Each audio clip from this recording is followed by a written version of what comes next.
Welcome to Born on the Bayou Sports, a Houston sports show made for Houstonians by Houstonians. Join Tim Costello and Scott Barzilla every week as they break down the latest in Houston Astros, Rockets, and Texans news. Tim's a former minor league broadcaster, and Scott has written 2 books on the Baseball Hall of Fame. Yeah, if Javier could get it figured out, it would make things a lot easier because he was that guy everybody was counting on this year to be a Cy Young candidate, take that big step forward and help anchor this rotation with Fromber. Since he's come to Houston, you can look at the development of guys like Carlos Correa defensively, Jeremy Pena defensively. I mean, you can Alex Bregman's, certainly I think a better than average third baseman. And now you're putting teams in 3rd and 8, 3rd and 7, 3rd and 9. Now here comes Will Anderson. Pin back your ears, let's go. So if you're Bayou born and bred, or just like spending time in the H, sit down, relax, and stay Houston strong.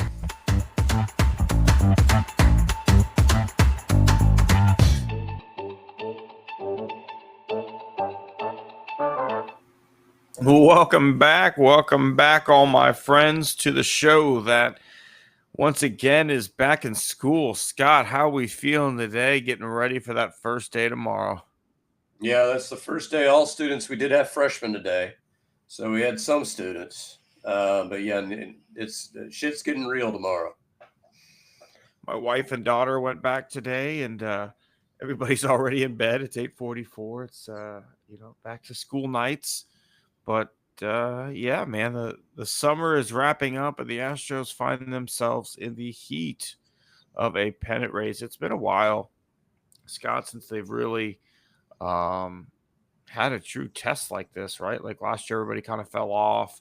The year before was a good test where it came down to the last game of the season. But in a lot of the Astros' runs, like they've blown the division away. So this one looks to be a 2-man race down the stretch as the Rangers have once again stumbled. Yeah, and as we get into the meat of the episode, I feel like this week is a perfect microcosm of the Astros season. You win 2 of 3 from the Yankees, you win 2 of 3 through the Red Sox, so you're like, yeah, we had that since our last show. I mean, that's been the 6 games, right? So you sit there and say 4-2 against those 2 teams, you're feeling good. Then we had some bad news kind of hit in the middle there. So, I mean, I feel like that's the Astros season, I mean, in a nutshell. Yeah, we'll get to that a little bit later, but it does bring us to our opening question. Scott, you pitched this one to me. The Astros are known for a reunion. They brought back Neris twice. They brought back Carlos Correa. They brought back Chad Qualls, 7-8 years later after he was here before. Who do you think, or who do you want as the next reunion piece? I think there's an easy answer to that question, but I don't think it's a realistic one. I mean, to me, based on where they are in their career, you want Bregman back. But I don't think that's realistic. I had a trade proposal that I thought could work. And let me see what you think of this one. The Astros probably will be shopping Christian Walker this offseason to move Paredes to first base, move Biggio back to second. What would you think of Walker for Springer straight up? Intriguing. I'll give you the advantages. The advantages is that it's pretty close money. I think Springer's making $25 million, Walker's making $20 million. However, Walker's under contract for 2 more years. Springer's only under contract for 1. So you would get out from some money a little bit sooner. I mean, I think it really depends on the Blue Jays' point of things. Like, how does their season wrap up? Right now, they're a division leader, building a significant lead in their division after we took care of business against the Yankees. So, are they a team that has a good playoff run and wants to, add to what they have? George Springer's a locker room leader. I don't see them making that move. I could see. It depends on what they feel like about those outfielders. Like, I know Loperfido has performed well. Do they think he could take over full time? My question on a Houston perspective is we love Cam Smith in right field. Do you feel comfortable with Springer in center at this stage in his career? No, but I'm happy to have him play left field if Jake Myers can return to what he's doing this year. Well, but then the question then becomes, where do you do a Jesus Sanchez? I mean, he and Cam Smith can probably platoon a little bit in right field, or I don't know. You find a way, like as you mentioned, Sanchez is abysmal against left-handers, so he's not an everyday player. He's against righties only kind of guy. I mean, I don't know. I'm not really there right now when I'm thinking of reunions. I'm thinking of who can help me this season, right? And I think it's Ryan Presley, right? Like as we discuss more of the injury issues that the Astros are having, Dubin ain't fucking it. I can tell you that right now. We saw that yesterday. That shit got out of hand on his watch. There was a whole lot of nut fucking hit in last night's game. I mean, that game got out of hand under Dubin's watch. Like Spencer Arrighetti pitched a nice outing, like 5 innings, 2 runs, both of which came in the early in the game, settled in nicely. Really, only allowed 1 hit. Right, it was the walks that got him, and then a sacrifice fly or whatever it is. Was it Okert or Sousa was in the game before Dubin? It was a lefty. No, I think it went. Dubin caused issue. Well, he got 2 outs, right? He had 2 men. Then Okert came in. No, well, Okert was in. Okay, so then Okert started that inning. Okert starts that inning. He has 2 outs, but 2 men up. Yeah, so and then Dubin comes in and holy shit, did the wheels come off? Yeah, and that was it. Well, and I think what they were thinking was Okert had given up 2 absolute screamer line drive outs.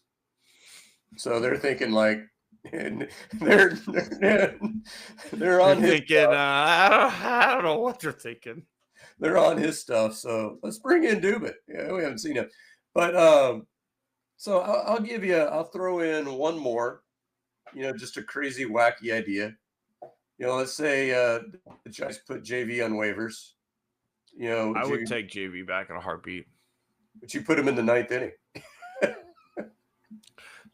I would go to Justin Verlander and say, like, what are your thoughts on being a closer for the rest of the year? There was another rumor through Fangraphs that I was going to mention.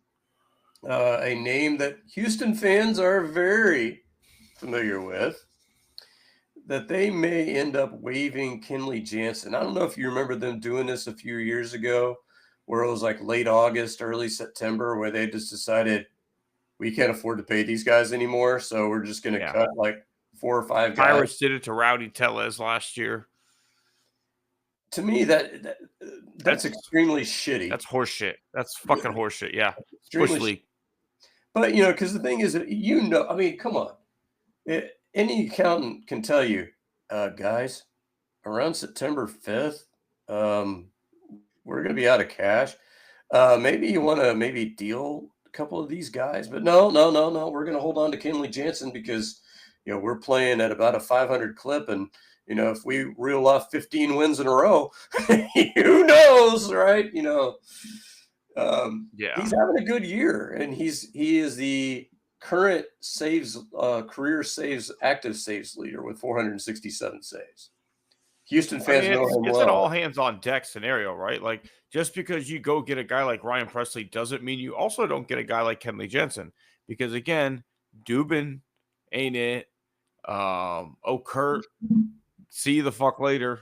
Okay. Ort, take it or leave it. I mean, at this point, Brian King, pack your fucking bags and head on down 59 to Sugarland. Really, you can keep your apartment. You can just commute to the fucking Sugarland Space Cowboys. I don't care, because you got some shit to work on. But the problem is, we did nothing at the time where you had an opportunity to do stuff. Like right now, you're waiting for scraps and guys you hope you can fix. Like De Los Santos looked pretty good the other night. Okay, that was one game. Neris has been fucking garbage. At least the Astros did him a solid by letting him stay for his 10-year anniversary, getting that ability to come to any game you want to card, as well as a pension before they send his ass fucking packing. But like Sousa's been nice. I like Bennett Sousa.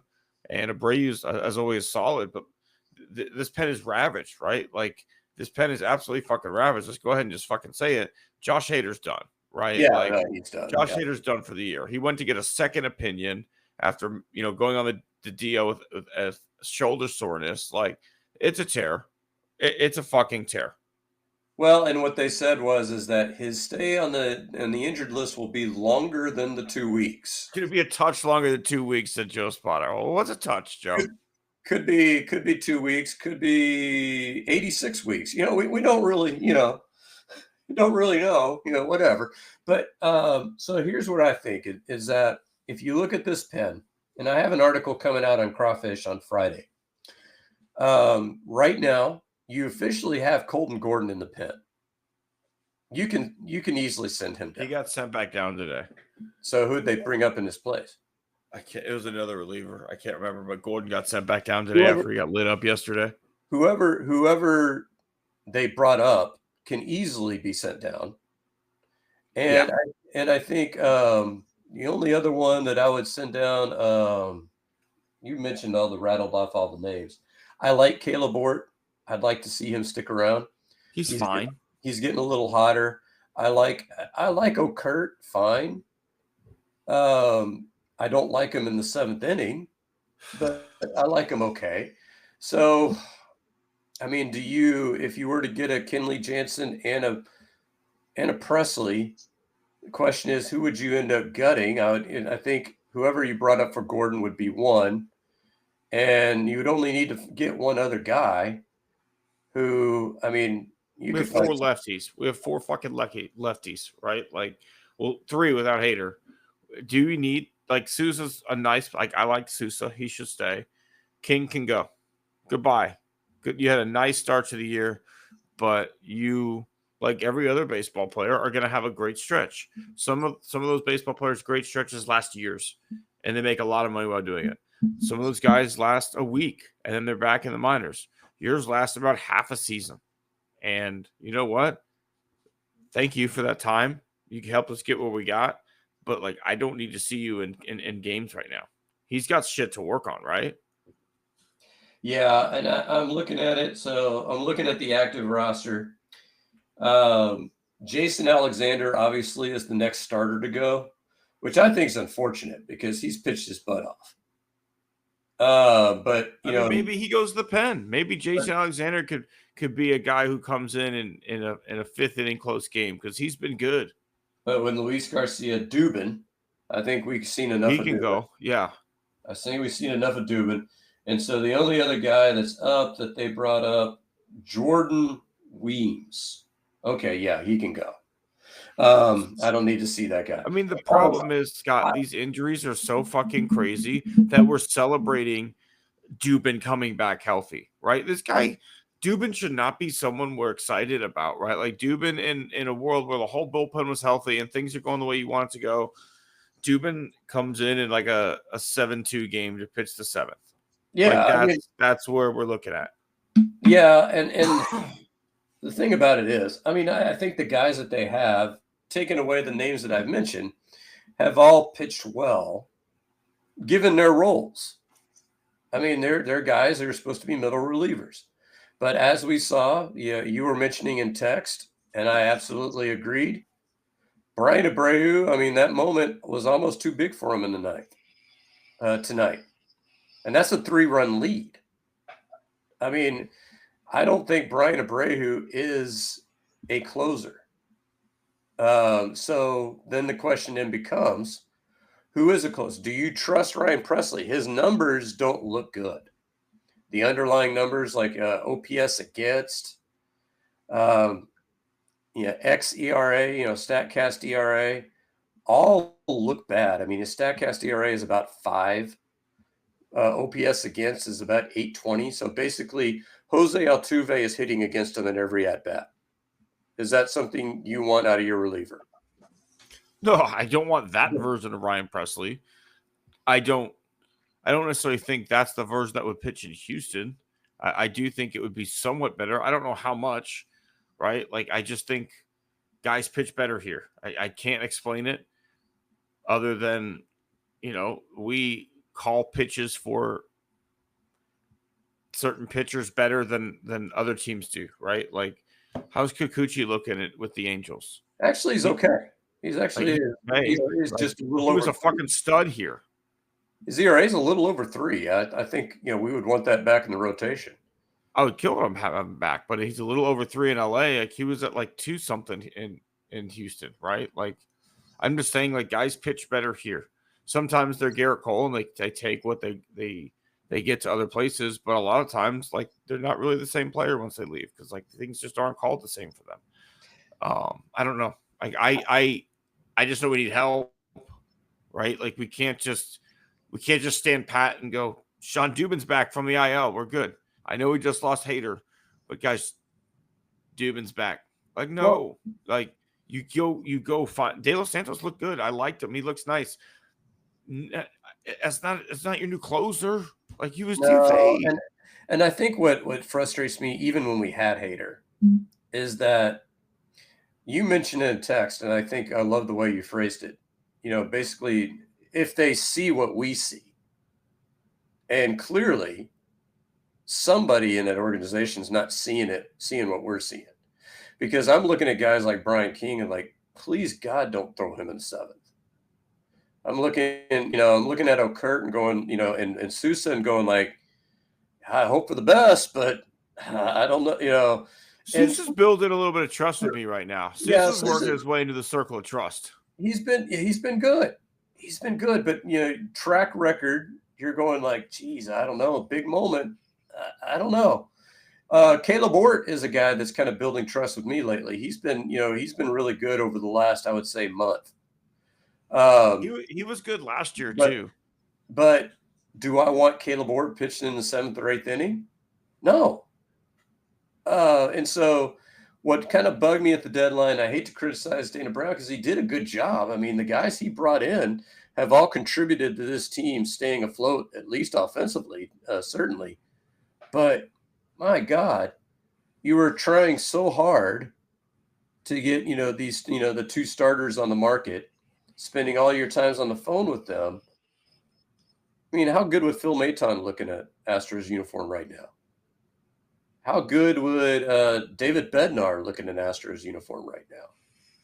I mean, those are guys that were dealt. I mean, the fucking Yankees do it every year. They go pick up like 3 low-end teams closers every year to their bullpen. And I don't like Duvall from the Giants. You're telling me that guy couldn't have been gotten? Like, oh yeah. I mean, you said Bednar couldn't have been gotten. Duran, okay, he was probably expensive. I get that, but there's plenty. And the one that is frustrating me is the report is the Astros were in on trying to get Clase. The Astros were trying to go get possibly the best closer on the market, and it just so happens he decided to get involved in the prop bet bullshit and gets fucking suspended, and now that's off. Yeah, I mean, to me, Clase and Duvall actually intrigued me more because those were guys that early in the season something wasn't working for them, and all of a sudden something clicked mid-season, and so they were hot. They were on a heater, and you want to get guys that are on their way up. And Duvall's the kind of guy that has just in Class A both just have such good stuff. You're imagining what our pitching coaches could do with that. Whereas somebody Maton, we saw Phil Maton, liked Phil Maton. Did you love Phil Maton? No, he scared the shit out of me every time he came in, but he doesn't have. He had a good run at one point. He doesn't have great stuff, but he was just a bulldog that made it work. He threw a heavy ball, right? Like, I don't know how to describe it other than if you're not a baseball guy, you won't get it. But like Phil Maton threw a heavy ball that just seemed to. Well, he's similar to Javier. Similar to Javier in that regard, or if you want to go into the movie route, the Gus Cantrell Frozen Ball. That's my guilty pleasure movie. Yeah, I still love that. The umpire's like looking at this guy hit a line drive, and it's just like a choo, pop fly, and he's like, no. He's trying to get the ball off and stuck to his hand. I'd let go of that ball pretty quick if I was you. Here's water. Here's water over here. Here's water. All right, Classic. Tim. But no, yeah. It's. I mean, it's hindsight's 2020. Obviously, looking back on it, you thought, okay, I'm getting all these starters back. Some of these young guys will move to the bullpen. They'll solidify the middle. Then these other guys settle into their roles. Blah blah blah blah blah. Okay, well, you've only got one starter back. Then on top of it, moving certain guys, the bullpen is who else did we get? Okay, we got you're right. Javier and Arrighetti, yeah. You're right. And both of them throw 5 innings, 2 runs, which, for their first and second outings out, I'll take that. Arrighetti had some location issues. I mean, he has some command issues, but it's his second. I mean, he's basically going through spring training almost. And I think it's such a different injury to come back from than an arm injury. Like, he broke his fucking throwing hand, right? Like, he's got to regain some feel and some touch and just like finding his release point and his grip again. Like, it is, as you said, spring training, but it's not like he could do anything with that arm. So it's rehabbing the arm, but also so much of just the feel aspect of the game is going to take a little time to work through. So I was encouraged with those guys, but losing Hader right now really does feel like a gut punch. Like, this team needs some people to step up. I think Sousa is a guy who's going to be asked to step up big time, and Ort's probably a guy that's going to be asked to step up big time. But if they haven't contacted some agents, I don't know what they're doing. Well, and you got to be creative. One guy I thought of, and this was somebody that actually was mentioned on our crawfish chat. Did you see what Blue Ball was doing on the gun in his start? Or not start? No. 98, 99. How do you feel about that coming out? I mean, I love that idea, but at the same time, a guy like that's probably a pretty high prospect. Yeah. Do you want to alter his career for a season? I don't know. I mean, I wouldn't. I mean, I'm not talking alternate for a season. I'm talking about like August and September and October. Agreed, but he's on a certain throwing schedule. Now you're altering it for the rest of this year, right? Like, and then you're probably going to go ask him to be a starter. I don't know. Like, I've seen that happen so many times in baseball with guys like Joe Chamberlain or Alexia Gondo, where you took these starters, made them relievers, made them starters again, and then you just couldn't figure out what you wanted to do with them, and you blew a prospect. Scott Ellerton, I don't know if you remember that name. I love Scott Ellerton. Well, and I loved it whenever they wanted to put him in the pen, and Terry Collins at the time. I think it was Terry Collins. Well, he's our third best starter. Well, then put him in the fucking rotation. We're going to put him as an 8th inning guy, even though he's our third best starter. It's like, wait, what? So, I mean, that aspect of it worries me. I mean, Ellerton was on the Skeeters when I worked there. He was a starter, at the end of his career, end of his rope, getting some innings. But yeah, like I don't want to do that to a guy who's throwing 98, 99, right? So what I want to see though is, Presley's right there waiting. Who else is going to make him a closer right now? I'm not even saying make him a closer. Well, no, I'm saying, guy, 7th inning guy. What's he waiting around for is my question. Because nobody's making him a closer. Do you think he thinks he's done? I don't know. Because, I mean, I've heard the Astros were in contact with him. But, of course, I don't know what that means. Hey, sorry it didn't work out in Chicago. Hope you have a good – I mean, it could mean any shit, right? That was the contact. They were in contact with. Hey, if you're going to come back and visit, could you bring in some sandwiches for us? That would be great. Or it's just like Altuve calls him. He's like, hey, man, are you way home? Can you like freeze like 5 deep dish pieces and bring them back to Houston? I really like deep dish. We're going to Chicago. Astros and Presley are in talks. I mean, obviously the Kenley Jansen thing is kind of far-fetched, but if he were to be cut loose, I mean, like I said, 2.80 ERA, 22 saves. So he's clearly not washed. I don't know if he's an elite closer anymore, quote unquote. I mean, at this point, whoever you bring in is not going to be the closer, right? Whoever you bring in, the Astros are going to give Brian Abreu the chance to close games. But if you get it, the problem is none of the guys we have ever been in big moments in big games in pivotal 7th, 8th, and 9th inning spots, right? Like these guys have had their success in April, May, June, and half of July. As the months have worn on, their arms have worn out. We need some guys, even if you like Ryan Presley. I get that your stuff isn't great. You may not be a closer anymore, but you're a guy who has closed out baseball games and World Series games, and you have the fucking nuts to do it. I trust you in the 7th inning at least to give it a shot.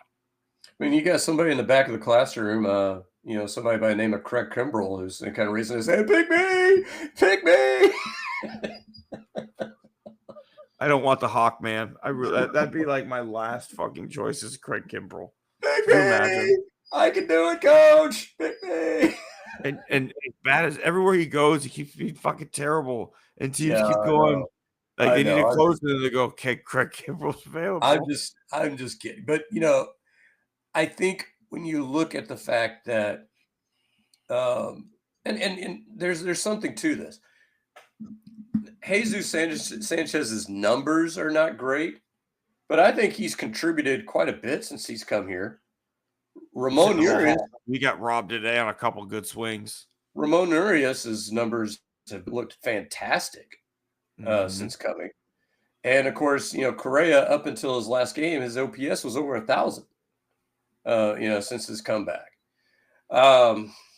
So I mean, maybe just the fact of going to a competitive team. Presley's been on a competitive team. I mean, the Cubs are going to the playoffs.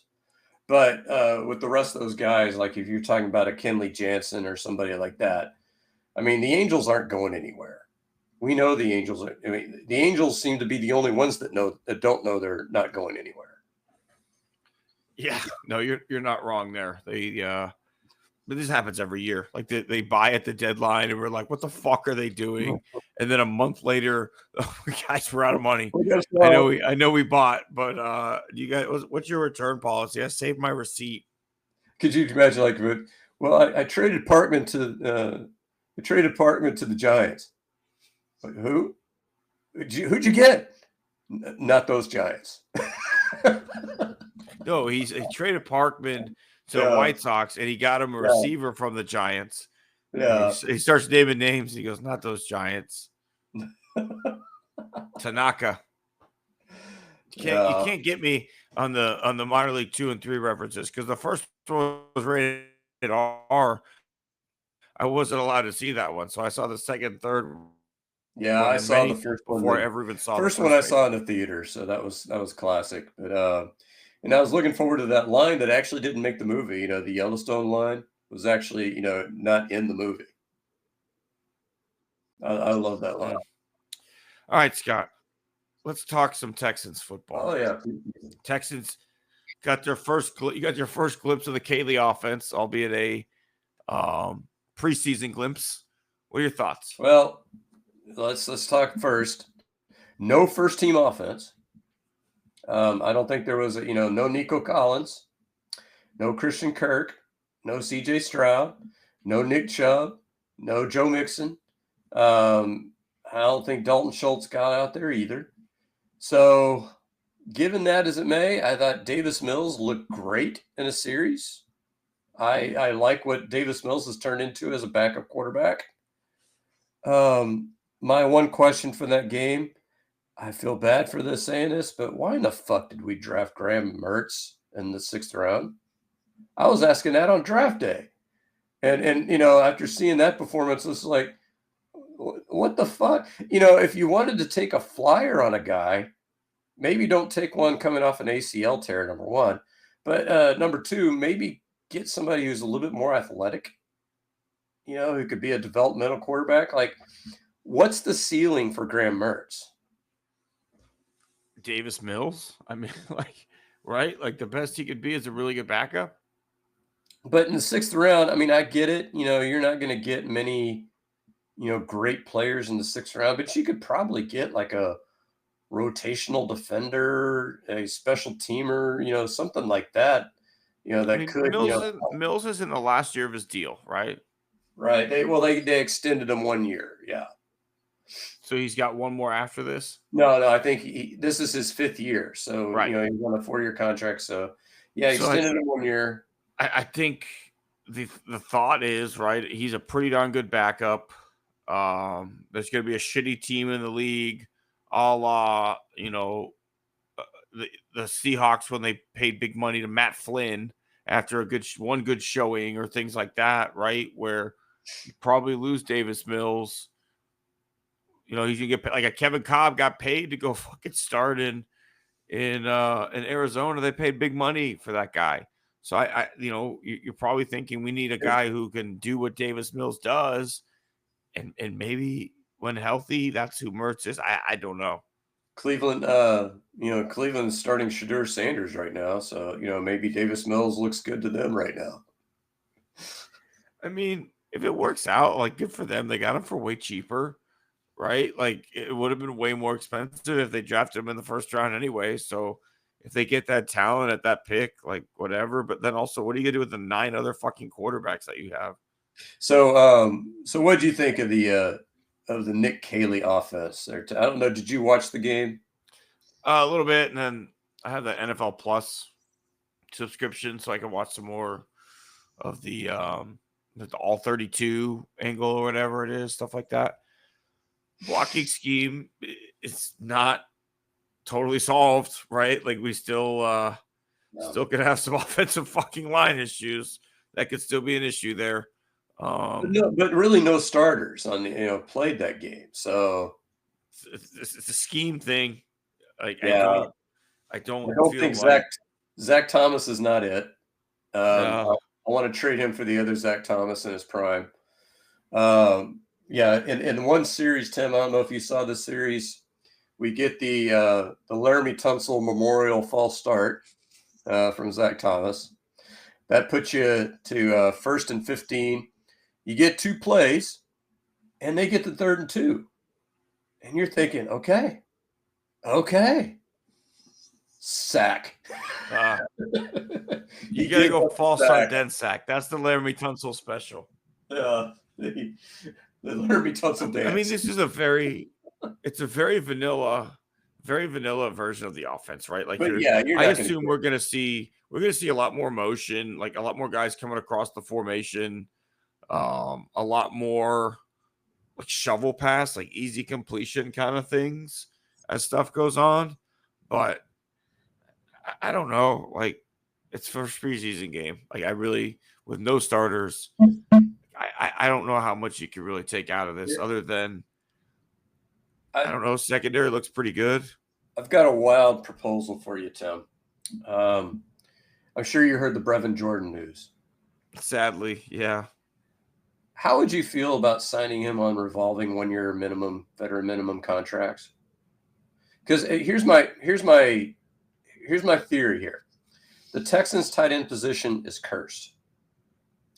You had Benny. So you just have Brevin Jordan get hurt every fucking year to save everybody else. So no other tight end could get hurt, right? So you had Benny Japru, who they drafted in 2002, never played a down. In fact, I think he only made it to 2 practices because he tore his ACL like the first practice 2 years in a row. Then you had, who was that? Kamari Whaling or Waring or whatever his name was. That was the water polo player who was supposed to be, this awesome tight end. I remember that one. So Fedorowicz, I remember. Out of Fedorowicz, unspellable, I used to call him. So outside of Owen Daniels, who was great, I mean, it's been a cursed position. So let's go ahead, keep bringing Brevin Jordan back, keep having him tear up his knee, and then that means that the other guys won't have the bad juju. That's terrible. That's terrible. But no, I felt so bad for that guy. Like I think he was gonna be a fun gadget. When you talk about like guys in motion coming across the formation, he's somebody who could have been really, really useful in an offense where like you get him the ball in the flat, already in motion off, like a fake handoff up the middle and kick it out to Brevin Jordan in the flat. So that sucks. And I think, I'm hearing some people who are predicting that Kate Stover will be the starting tight end by midseason. So, I mean, maybe this gives him a little bit more time to shine. Game 2, I'm expecting that this is the only time we'll ever see a starter. We did avoid some bad news on the defensive side. I'm sure you saw this. I mean, CGJ avoids an ACL tear. As long as he's seen the Texans doctors and not the Astros doctors, maybe should be back in September. So good news on that front. Yeah, that is great news. That was one that scared the shit out of me when he went down at practice, because like this defense is built on having a badass fucking secondary where you only have, on top of that, four seconds max to get the ball out, because you've got two headhunters coming from each side of the defensive line. So we're banking on a lot of bad decisions to be made because pressure's coming, and hoping we can just feast defensively. Well, if you start losing pieces of that defense before we even hit the field, that would really suck. So I'm glad it was not the worst case scenario with CJ Gardner-Johnson, because I think he's going to be a really fun piece for D'Amico to play with, almost like when you had Tyrann Mathieu, except way better in coverage. Yeah, and then of course you have Jalen Petrie back. He's kind of like your Swiss Army knife as well. I don't know. They were talking about this on the Texans version of the broadcast that Dave Aranda had what he called Petrie rules at Baylor, where basically Petrie just lined up wherever the fuck he wanted. and he was the defensive player of the year in the Big 12 his senior year. So that shit worked. Yeah, I think as time goes on, he's going to play a lot more of like a linebacker type role. Realistically, like he's a perfect sub linebacker. He is a much better defender of the run and playmaker than he is just in coverage. He kind of gets burned pretty regularly if you ask him just to go out there and cover guys. So asking him to play more of like a nickel or dime package linebacker is a much better fit for his skill set, because you get a guy who still has some coverage and playmaking ability on the back end, but who is more than happy to light you the fuck up. So here's a question I have. So a what if question. We know that in that divisional playoff game, Kelsey just ate us up. Do you think Petrie does a better job on him than what we had? Oh, yeah. Him or CJ Gardner-Johnson. You throw CJ Gardner-Johnson on Kelsey that game, completely different story, right? You could literally rotate Petrie and CJ Gardner-Johnson on him, and you have a fresh body on Kelsey all game. Yeah, so I felt good. I feel good about that. The defense, obviously, I think looked pretty good considering, you turned the ball over 3 times, all in a row, 3 series in a row. I mean, that's rough. That's the 6th round, baby. 6th round talent. What did Shadur go, 5th or 7th? He went 5th, I think. Okay, I was gonna say if we could have had Shadur Sanders if we're back. Could you imagine if that's who the backup on this team was Shadur Sanders? Yeah, and the biggest question in my mind is if his name was Shadur Johnson, where do you think he goes? Because I mean, if he's Shadur Johnson, he's taking the draft process seriously. So he's going to show up and he's going to do all the interviews and all the things. So, I was kind of trying to rank the quarterbacks in my head. I think he's certainly better than Dylan Gabriel, who went before him. So I don't know where to put him in that group where you had like well, it depends like what kind of team they're drafting, right? Because you've got the big board, like where you could say like this guy is a 2nd round talent. Like, but it doesn't matter if you've got a weak quarterback class and quarterback needy teams, a guy who's got a 2nd round grade on him could easily go in the 1st round. Like I think the grade on Shadur probably should have been a 2nd or 3rd, and then whatever happened. And here we are. I'm trying to think based on his results, whether or not he would have gone. Who's the guy that went to the Giants? Jackson Dart. Yeah, I don't know if he's better than Jackson Dart or not. I guess that depends. I think Jackson Dart was the type of player that Dable wanted, though. He wanted a guy who he can build his Josh Allen type offense around, who's mobile and will run you over, can throw on the run, think like that. That quarterback coach was a head fit combination where that's not who Shadur Sanders is. And maybe he goes to a team like the Saints earlier. That would have been a good fit. Instead, I mean, in the second round, they had a pick, and they go with a guy from Louisville who. Yeah, Lau, I think is his name. Yeah, so yeah, at least it wasn't Dave Ragone, Who knows, Scott? You want to start giving some awards away? Yeah, why not? Why the heck not? Let's do the right in the kisser. We'll do that one first. Scott, who do you want to punch this week? Pow, right in the kisser. I'm going to go proverbial on this one, Tim, because obviously I am not a big fan of violence against women. So obviously not literally punching this person in the throat or the face or in the kisser, but Kristi Noem, she didn't rise to the level of scumbag. She didn't rise to the level of, but her reaction to South Park. Now, this is what I was explaining. Now, I want to explain this to. Do you remember the ADHD episode? Which one? I mean, remind me the general plot. Timmy, you see Timmy for the first time. Oh God, that's an old one. I don't remember that off the top of my head. So the whole idea is that Timmy was obviously intellectually disabled, and Mr. Mackey comes up with the idea that he has ADHD. So they send him, and then it ends up being he's excused from homework and any and all classwork because he has ADD. So all the kids want to say they have ADD, and of course the ADD test is I'm going to read to you The Great Gatsby in its entirety, and then I'm going to ask you, what color was Gatsby's car? And the kids are like, but Timmy ends up playing with being the front man for Skylar's band.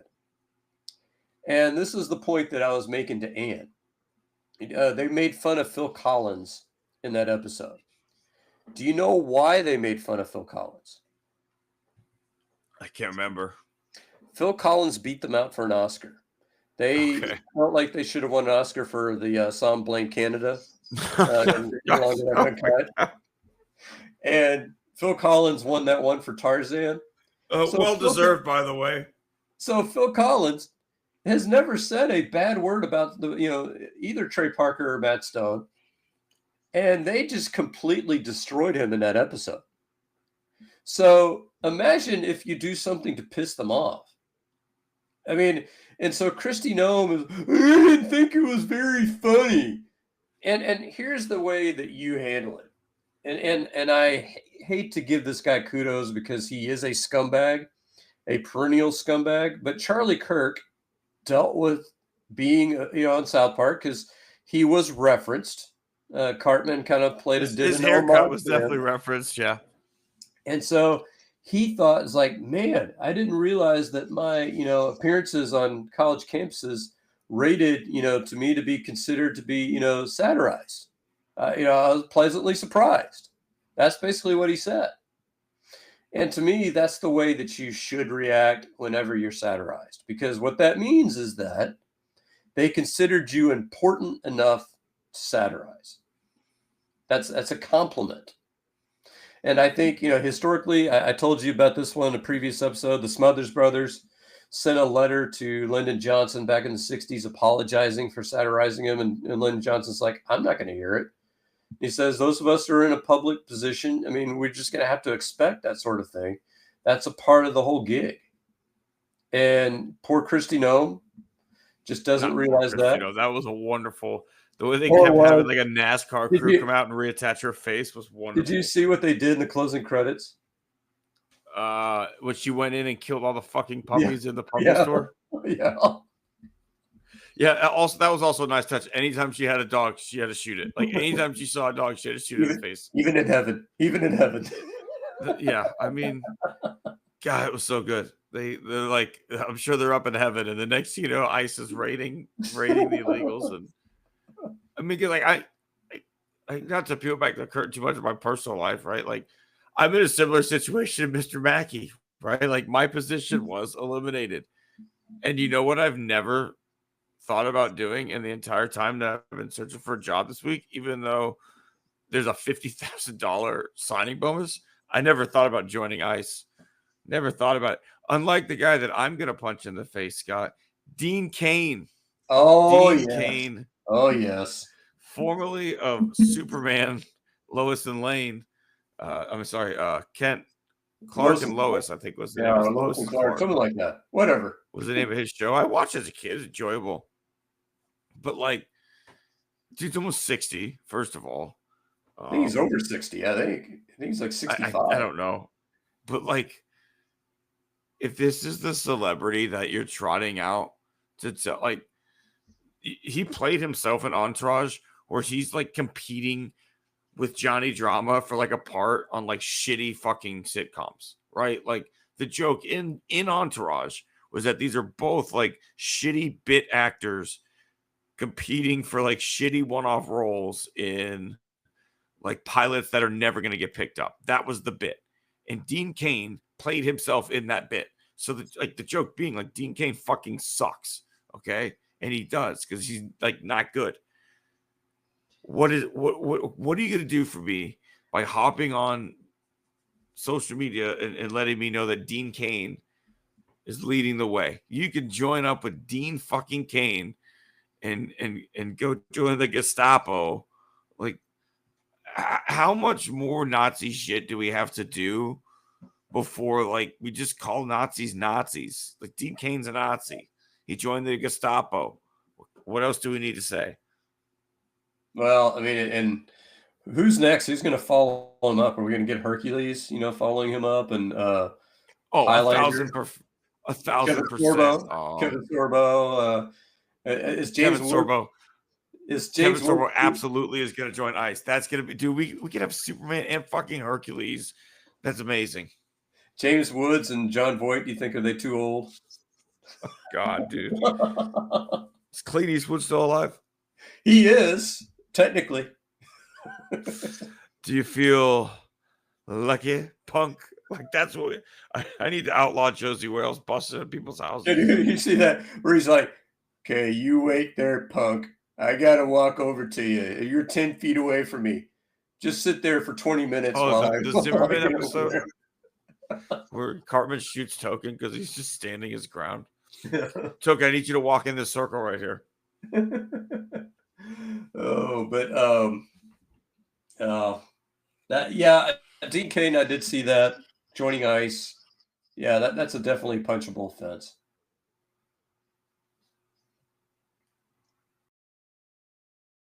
I mean, John Oliver has a nice takedown of it as well if you're into that kind of thing. But he basically said like there's an old saying in Hollywood that like if the only actor available to play a role is Dean Cain, you're kind of fucked. Yeah. So the only actor available for Cain looks like you're kind of fucked. Yeah, I don't know. All right, Scott. Let's pervert horse's ass. Okay, so I'm going to go with the Who do you have for us this week, horse? I'm going to go with the sports world because I didn't want to do triple political. So I'm going to go with Texan safety Jimmy Ward or his attorney. We'll call it a kind of a double shot. So I'm sure you've heard about this, Tim. He had a parole violation, a bail violation, not parole violation, because a part of the rules for him to be out on bail was that he not consume any alcohol. And so he popped, a number on the old breathalyzer. And so they have revoked his bail. So here's my question, Tim. Don't you think if you were an attorney that the first thing you would tell your client would be, these are the things you have to do when you're out on bail? Yeah, there'd be a list. I mean, and so either his attorney didn't do that, which makes him, a horse's ass. You would think you have to sign off on like some sort of agreement or like, I agree to not do these things while I'm out on bail. Here's my money, signature. Or Jimmy Ward. And I'm hearing that, the Texans seem to believe that he'll be exonerated. But, dude, your career and livelihood is hanging in the balance. He's 34 years old. So, realistically, there's not too many years left for Jimmy Ward. But Jimmy Ward is the kind of guy, up until this incident, where you could think he could have a coaching future. Certainly, at the high school, collegiate, or at the professional level. You probably think, this is a guy that's played both corner and safety. You could probably do a whole lot worse for a secondary coach. But are you going to touch him now that, he's under, his standing trial and has violated the conditions of his bail? Yeah, I mean, that's a fair point. I didn't even think about that perspective of the post football, career aspect of it. I mean, if he's exonerated, that's great. I said let's slow our roll on this just based on the part of Texas that it happened in. But we'll see. We'll see what happens there. As we mentioned, luckily you've got a plethora of safeties to work your way through that. I am going to nominate Major League Baseball this week, Scott. How long ago did we have our first female NBA official? It's been at least a decade. Okay. What about NFL? It's been a while there too, right? Yeah, I think so. At least 5 years. As usual, MLB not leading the charge. They were last when it came to video replays. They are last when it comes to diversity. And I feel like they trotted somebody out there. This woman was in the minors for like 9 years. Like, either you have it or you don't, right? Like to keep an umpire in the minors for 9 years is fucking ridiculous when everybody else is typically bounced out to independent ball much longer. So did she have a great night behind the plate? No. Like she definitely missed some calls, but they made such a big spectacle out of this because they waited so long to give her an opportunity. And then there's so much pressure on this when it should have been done 10 years ago. Like Sawyer has her first softball practice tomorrow. So excited for her. But like, what kind of ways does baseball even try and get female fans anymore? Or do they even try? Right? Like football has fantasy or has, they have done things to make it exciting for women. Basketball, does things to attract the female viewer. Like what the fuck does baseball even do?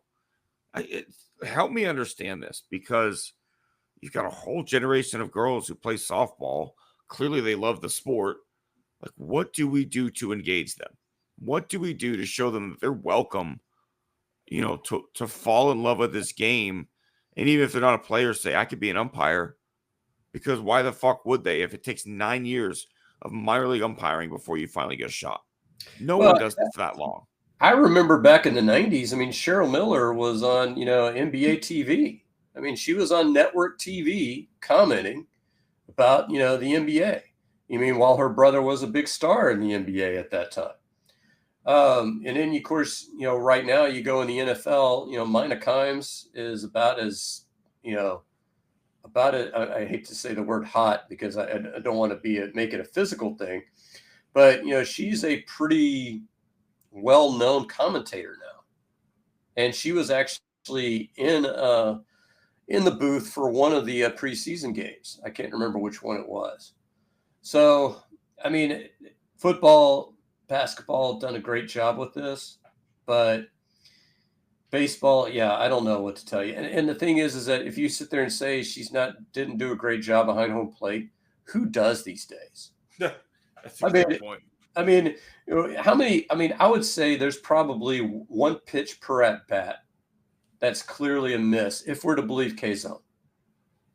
Yeah, I mean, I'm excited for next year when we just get the electric zone because they're still going to have to do like the whole challenge bullshit. Like at the end of the day, the zone is the zone is the zone. This is the fucking strike zone. Okay, I'm done with. I call the high pitch. I call the outside pitch because it's never consistent. The game one of that Yankees series was fucking abysmal. Like, yes, some calls went our way. But that guy's zone, like you could literally throw the exact same pitch 3 times and it was like a 2-1 count. What? Yeah, it's rough. And I think there was like one game where I don't know if you sent this to me or if I saw this independently where a guy missed 30 pitches. I think I said that to you. I like to look at the umpire scorecards because sometimes I'll watch a game and I'm like, that guy had a terrible game. And now I can at least go look and be like, yeah, he did have a terrible fucking game. And so to me, and it's going to raise a whole lot of issues. I mean, and when we talk Astros, it's going to make you rethink what you do with Yainer Diaz, for instance, because Yainer Diaz is not a good pitch framer. But if you go with an automatic strike zone, who gives a shit about pitch framing? It's not an issue anymore. So then it becomes like, okay, can he get better at, getting, avoiding pass balls and wild pitches? Can the team, because I think this is a pitcher thing too, can the team do a better job of getting quicker to home plate so we don't have like 6 stolen bases in a game? But yeah, I mean, it's going to create a lot of interesting conversations, but these are conversations that need to be had. Yeah, absolutely. I mean, the Yainer conversation is a very long conversation because his swing rate is out of control, man. That guy swings so much. If you look up every at bat, Yainer's down like 1-2, almost, or 0-2 most likely, because the idea of him letting a ball go by without swinging at it is fucking impossible. Like he's at like a 60% swing rate this year. It's fucking crazy. But I digress. Let's tip a cap, Scott. Who do you have for us this week on your tip of the cap? I'm going to go with the guy who I am going to nickname George Costanza, aka Jason Alexander. I may have tipped my cap to him last week, but 6 innings of 1-hit baseball, that's pretty strong. Against he did the leave behind on you. He did a little leave behind you, thinking Costanza. And you both and I both agreed he should have gone out there for the 7th. Yeah. And they almost blew that game because he didn't go out there in the 7th. So, I mean, a great game. And so he's pitching great against Boston and great against New York. So, yeah, and here's his reward is going to be, Tim. Luis Garcia. Yeah, Luis Garcia is coming back so long. Either he goes to the pen or he goes down to the minors. I don't mind the idea of him being in a bullpen if you can't seem to get Ryan Presley or, Kenley Jansen or Justin Verlander or anybody on the waiver wire. I wouldn't mind seeing him in the bullpen. He throws strikes. He pitches competitively, which I don't know if you noticed this about Brian Abreu, but it seemed like every ball in the 9th inning was not competitive.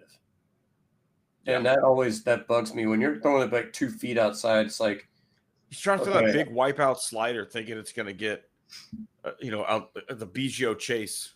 Yeah, that's not going to happen. I mean, the guy did chase the last pitch, but that's not a normal thing. But I like him, and he's come up huge. And you know who Alexander kind of reminds me of? Colin McHugh. Okay. I could see that. Nice curveball, pounds the strike zone, not overpowering fastball, but like throws enough strikes, keep guys off balance, soft contact. You can move him into the bullpen if you needed him. Like I loved Colin McHugh. I was a big fan of his, and so I say that as a compliment. And really, Jason Alexander, this is like the old-fashioned, when we talk about the NFL preseason, where you have 90 guys in camp and only 53 are going to break with the team. So that means 37 guys are trying to build tape for 31 other teams. Jason Alexander right now is building tape for 29 other teams. He may not fit in this rotation long-term because, this rotation in terms of numbers of pitchers after the season, even with Framber gone, is going to be fairly well stacked. But there are 29 other teams out there. And I definitely think he's one of the 150 best starters in baseball.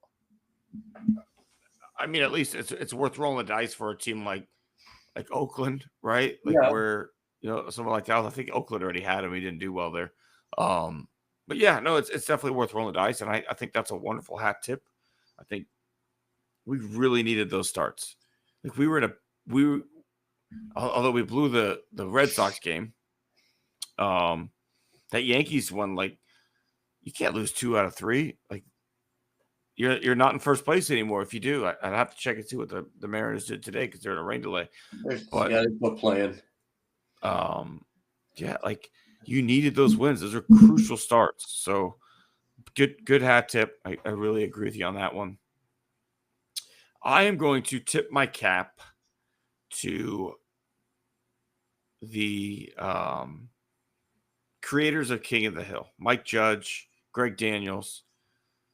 When you bring a show back years later, we've seen a lot of these reboots over the last 5 to 10 years.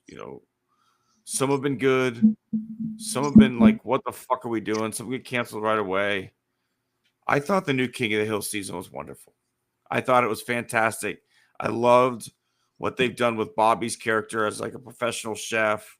I love like kind of him running into Connie again years later, having not seen each other in years. I love Hank secretly being. Are you gonna watch it? I probably will.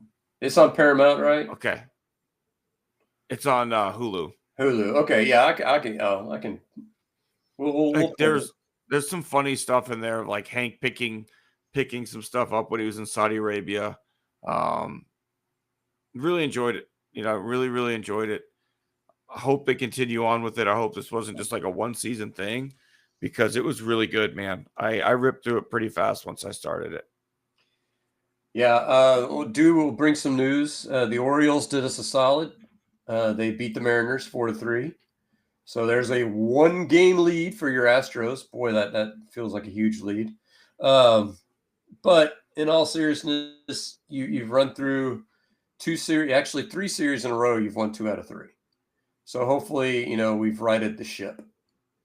Yeah, I mean, you keep doing that. If you win 67% of your games the rest of the way home, you feel pretty good about that. Yeah. Oh, actually 3 or 4 series. That's right. The Red Sox swept us after we beat Washington 2 out of 3. So what is that? 6-6, but you feel good about some of the teams you're able to beat. I mean, we played Boston well too, right? Like, it's not like we laid eggs up there. We just did the classic Astros things of leave a small village on base. So yeah, it is what it is. But let's move on, Scott. It's time to give out the big award, the scumbag of the week. Who do you have for us this week, Scott? I hate to do this because I kind of, when we did our past show, I swore I would never pick this person, but I'm going to go with Donald Trump. And it's not even, it's the question of why, Tim, because there's literally 100 reasons why he's the scumbag of the week every week. But I don't know if you saw that they reconvened the Kennedy Center honors. And so it was basically a who's who of conservatives and among the arts. The few of them, I didn't know those overlapped. Well, apparently they do. So you had Sly Stallone, the great actor that is Sly Stallone. God.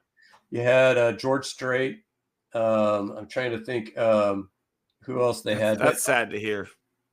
So when he came on stage, of course, Trump, can't keep a lie together for more than 30 seconds. These people were not picked for political reasons, and then went back to sit there and say, well, I made sure I was the decider and I eliminated anybody that was woke, that I thought was too woke. And then, of course, he's making a speech and it's all about him. I think I deserve one of these. I think I'm going to make myself the chairperson so I can give myself one of these. And then he's sitting there talking about politics, about whether or not he should do sanctions on Russia, and talking about, all this, taking over Washington, D.C., which is another very scumbaggy thing that he's done, by the way. Crime at a 30-year low, and sitting there. And I love CNN. CNN almost got a hat tip because they put a little graphic while he was speaking that actual crime numbers while he was sitting there, and armed robberies are like double, and murder is way up, and then you see like the graphic right next to it where it's like down 30%, down 25%. This is just and I wrote a piece in my in Substack today where I feel like it's collective PTSD. Because it's a crisis every single day. Now, normally I would sit there and say, like, who gives a shit what honor he gives at the Kennedy Center? And I have no problem with that viewpoint. The problem I have is that what are the arts for, Tim? I mean, really, dissent, um, creative thinking, enjoyment. I mean, what are you looking for here? It's not politics. Exactly. It's not politics. It's escape from it. Obviously, you're going to have satirists who comment on it, like the makers of South Park, who've done really, really well at doing that. But to me, when you're honoring somebody, I mean, I guess does Sly Stallone getting an award bother me? I guess not. What is he pushing 80? I mean, I, Um, I love Rocky. Tulsa Kid's a yeah, pretty great movie. I mean, it's a right. pretty great show. Yeah, Rocky's okay. The Rambos were, I guess entertaining. Have you Um, seen Over the Top, his arm Over the wrestling top, movie? arm wrestling movie. Yeah, That's award. That alone should get you an award right there. you had Kenny Loggins with the soundtrack in that movie. That was I mean, how many fantastic. movies do you win an 18-wheeler just for an arm wrestling tournament and gain the respect of your son at the same time? I mean, come on. Yeah, that's pretty. And begrudgingly, Mobland? What about Mobland? Copland was okay. Copland. That's the one I was Yeah. thinking of. Copland. That's like low key. Copland's a pretty great movie. So Sylvester Stallone winning an award doesn't bother me. What bothers me is that you're going to sit there and say, this guy, like, let's say Tom Hanks. Do you think Tom Hanks has done enough in his career to earn an award? I would think so. Yeah. But you said, no, too woke. Too woke. Can't do it. Sorry. I would be more pissed if like James Woods won, or like Kevin Sorbo or Dean Cain. They're up next year, Tim. I'm guaranteeing that's going to be on the docket. I mean, at some point you're going to run out of like quality conservative. Was the guy who did the Highlander, was he conservative? Because I think he won Celebrity Boot Camp one year. They're gonna nominate like the character Jack Donaghy from 30 Rock, like not actually Alec Baldwin, just the character that he played, because Alec Baldwin is actually liberal, but like the character Jack Donaghy was very conservative, so we'll nominate him. Oh, Chuck Norris is coming. Alex Jones, come on down to the Kennedy Center as an entertainer. Yes. All right, Scott, that's a good one. Well deserved. I am gonna go with Adolf Hitler, the man who refuses to stand for anything, Governor Greg Abbott. I understand that you are a giant little bitch and you do whatever Trump tells you to do, but this redistricting shit is really pissing me off, right? Like, we're just openly gerrymandering the fuck out of our political political map, our congressional map, at a time when it's not usually called for. This is a special session specifically to redistrict because they know there's a good chance that they lose the midterms because they're doing a really fucked up job of running the government.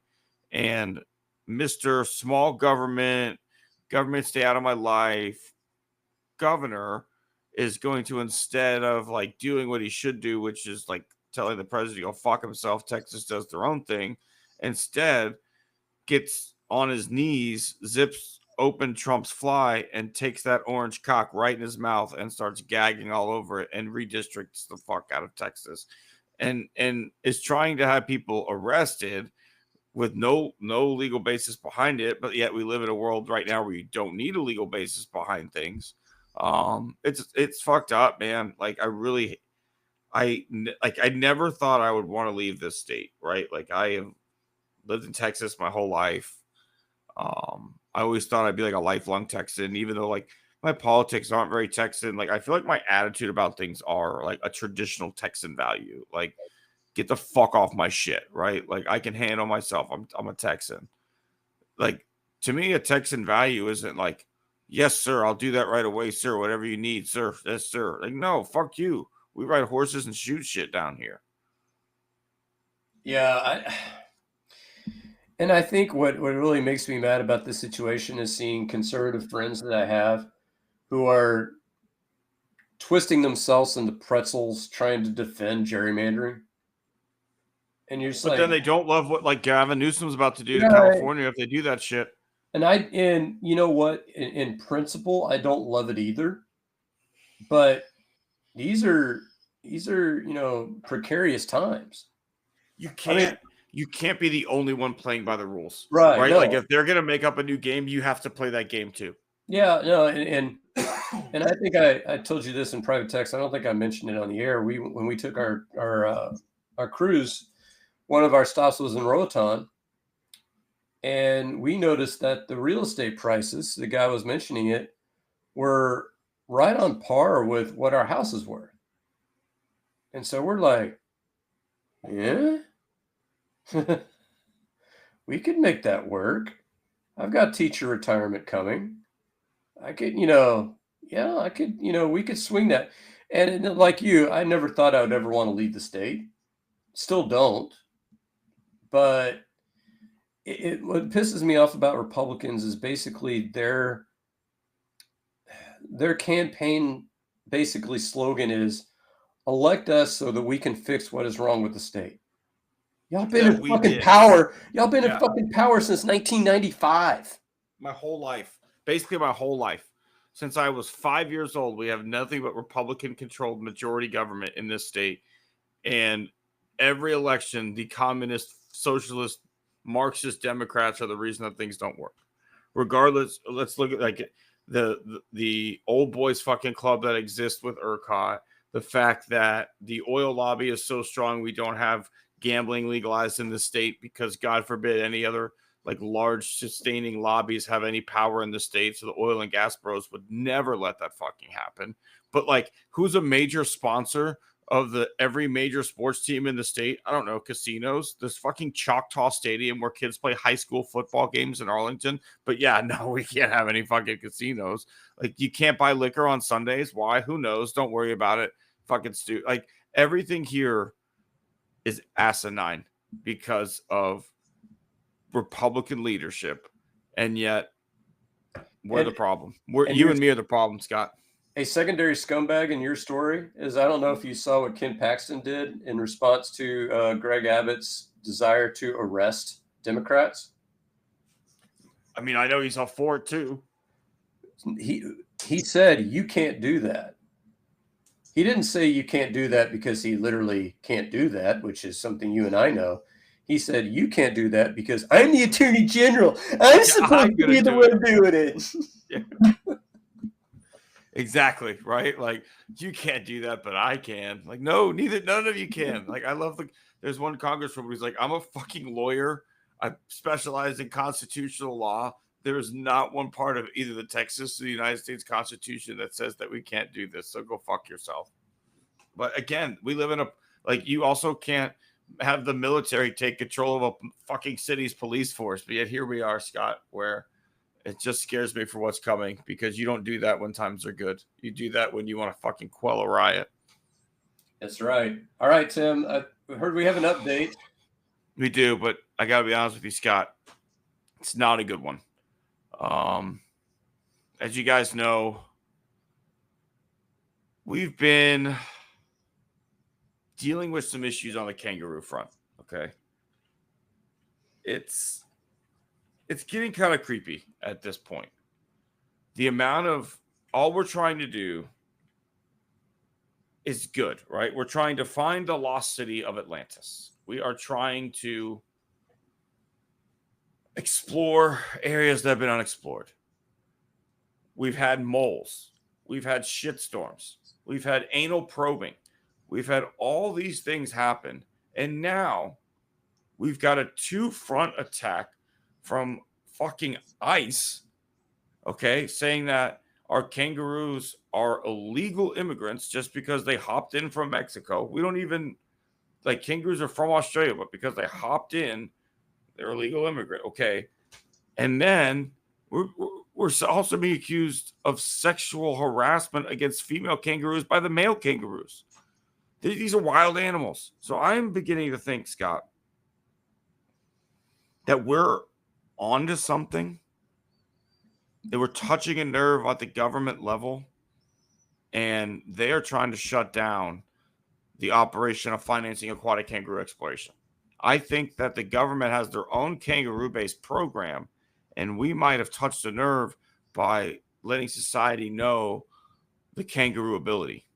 Yeah, I think what I've heard, and this is the intel that we have gotten, from our security mole that we have within the CIA, Which is and an actual mole, by the way.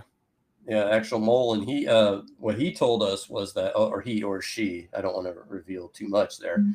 What he or she told us was that Trump thought that he could use Space Force to look for Atlantis, and I think his handlers have tried to tell him no, space, that's up there, water down here, but But the cartoon was in space.